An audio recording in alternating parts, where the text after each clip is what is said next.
নমস্কার তোমাদের সবাইকে সানাস মাইল এডুকেশন সেন্টারে স্বাগত জানিয়ে আজকের ক্লাসটি শুরু করছি। আজকে তোমাদের সঙ্গে আলোচনা করব তোমরা যারা চতুর্থ শ্রেণীর দ্বিতীয় পর্যায়ক্রমিক মূল্যায়ন পরীক্ষা দেবে তোমাদের জন্য রায় ও মার্টিন প্রশ্ন বিচিত্র থেকে আজকে সমাধান করব বাংলা বিষয়ে মডেল নম্বর 1 অর্থাৎ আরামবাগ বয়েজ প্রাইমারি স্কুলটা সমাধান করে দেখাবো। চলো দেরি না করে মূল বিষয়ে যাওয়া যাক।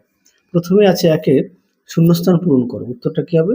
ময়ূরপঙ্খী বজ্রা আমাল লাল বাউটা তুলে ঢেউয়ের দোলায় মরাল সম চলবে দুলে দুলে। সিন্ধু আমার বন্ধু হয়ে রতন মানিক তার আমার তৈরি বোঝাই করে দেবে উপহার। শূন্যস্থানে দেখো উত্তরগুলো লিখে দেওয়া আছে। পরবর্তী দেখো কি আছে, দুই দাগে যে প্রশ্ন মানে একে আছে নিতাইকে, উত্তরটা হবে পাঠশালার ছাত্র। দুই আছে টম্বল শব্দের অর্থ কি, উত্তরটা লিখবো ডান পিঠে প্রকৃতির মেয়ে।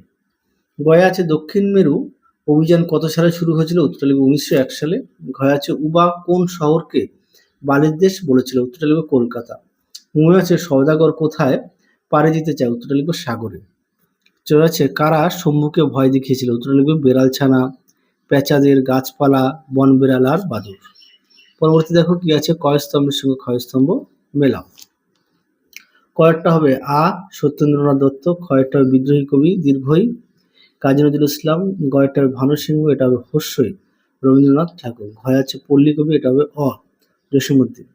পরবর্তী প্রশ্ন দেখো কি আছে, নির্দেশ অনুযায়ী পরিবর্তন করো। কয় আছে মাটির কড়াইতে মাছের ঝোল রাঁধে, তাহলে এখানে বলেছে উত্তম পুরুষে, তাহলে সঠিক উত্তর তোমরা লিখবে আমি মাটির কড়াইতে মাছের ঝোল রাঁধি।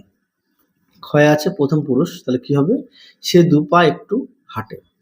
পরটা দেখো পাঁচ দাগের কোন বচন ব্যবহার হয়েছে লেখো। ধলেশ্বরী ক্ষেপণ, এখানে ধলেশ্বরী নিচে আন্ডারলাইন করা আছে, এটা হবে এক বচন আর এটা হবে বহু বচন। খ দাগটা। পরবর্তী দেখো ছয়ের সন্ধি বিচ্ছেদ করো। কয়েছে প্রত্যুষ প্রতিযুক্ত উষ, মহাকাশ মহাযুক্ত আকাশ, শৈর সযুক্ত এর, গবাক্য গোযুক্ত অক্ষ। পরে দেখো সাত দাগের শব্দার্থ লেখো। আস্তানা থাকার জায়গা, গয় হচ্ছে পারাবার, এটা হচ্ছে সাগর, গয় হচ্ছে পোলাপান, এটা হচ্ছে ছেলে মেয়ে।